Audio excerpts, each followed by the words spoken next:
मुल्क में मौसम की तब्दीली के साथ थोड़ा सा हुकूमती मिजाज भी हम तब्दील होता हुआ देख रहे हैं।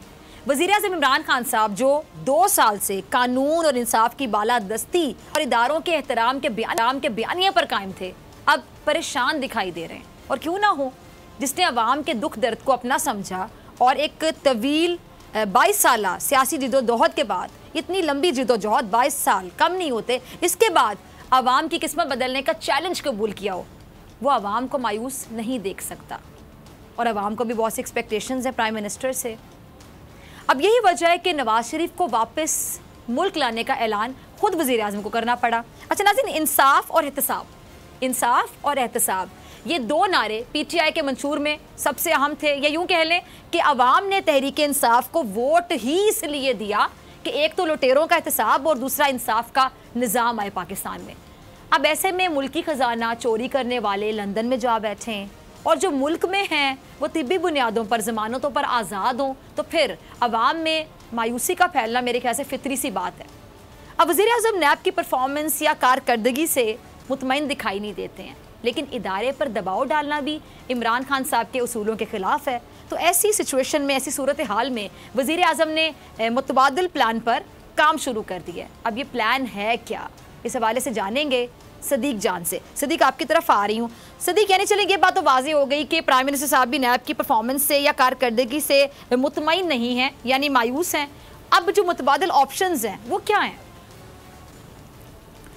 देखें, इमरान खान की जो आपने जिस तरह बताया पूरी स्ट्रगल, उनकी पूरी सियासी जदोजहद का मरकजी नुक्ता एक ही था और वो था एहतसाब और एहतसाब। बिल्कुल। इमरान खान की जितनी तकारीर उठाकर देखें वज़ीर-ए-आज़म बनने से पहले, हर तकरीर में एक ही पॉइंट होता था कि हम इनसे लूटा हुआ पैसा निकालेंगे और इनका हम एहतसाब करेंगे, इन चोरों को, लुटेरों को, डाकुओं को पकड़ेंगे।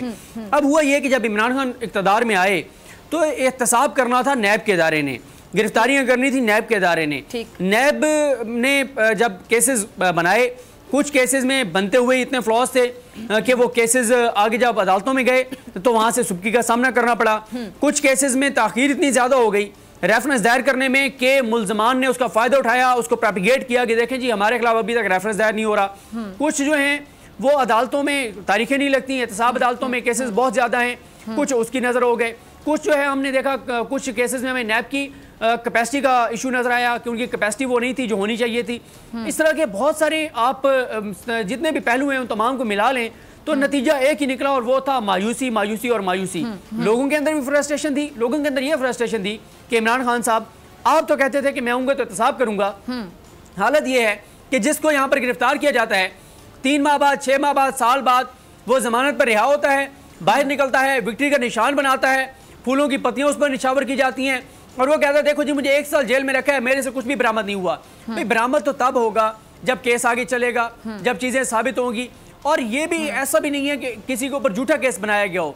ये बात अवाम अच्छी तरह जानती है कि किसने पैसा लूटा है, किसने करप्शन की है, किसने चोरी की है, किसने डकैती की है।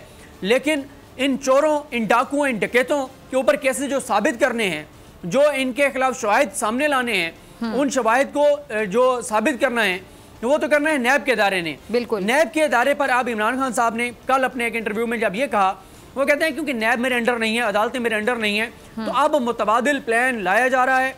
इमरान खान साहब के अंडर जो इदारे हैं, हुकूमत के अंडर जो इदारे हैं, जैसे FIA है, FIA के जरिए जो केसेस होंगे उनको आगे चलाया जाएगा, जो FIA के दायरे इख्तियार में आएंगे। जो नैब के दायरे इख्तियार में आते हैं ज़ाहिर है वो तो नैब नहीं चलाने हैं।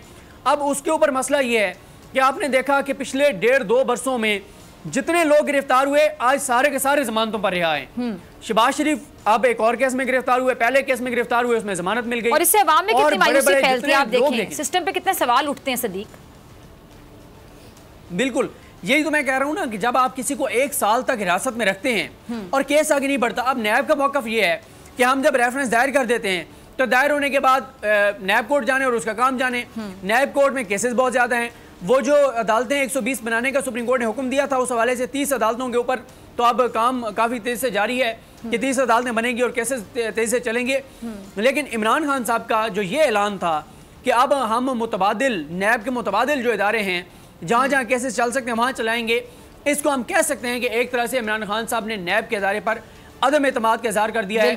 दूसरी वजह यह भी हो सकती है कि नैब के पास क्योंकि पहले इतने ज़्यादा केसेस हैं और तीसरा यह है कि क्योंकि नैब इमरान खान साहब के अंडर नहीं है, ठीक नैब एक आज़ाद इदारा है, इसलिए हम अपने इस प्रोग्राम में बार बार ये कहते रहे हैं, हम कहते रहे हैं कि अगर इस मुल्क के अंदर एहतसाब होगा तो उसका क्रेडिट भी जस्टिस रिटायर्ड जावेद इकबाल साहब को जाएगा, क्योंकि वो इस वक्त नैब के सरबराह हैं। और अगर कहीं पर एहतसाब नहीं होगा और मुल्ज़मान को रिलीफ मिलेगा नैब की सुस्ती की वजह से या नैब की नाअहली की वजह से, या मैं तीसरा लफ्ज़ नहीं कहता क्योंकि फिर वो चेयरमैन नैब कहते हैं कि ये आप ज्यादती करते हैं, बदनीयती की वजह से, जो भी वजह हो, लेकिन जब जब ये लोग जमानतों पर बाहर आते हैं और लोगों में फ्रस्ट्रेशन बढ़ती है, यही वजह है कि आज लोग कहते हैं यार आप एहतसाब का नाम लें तो लोग मजाक उड़ाना शुरू कर देते हैं, कहते हैं यार खुदा का नाम है, एहतसाब का तो नाम ही ना लो।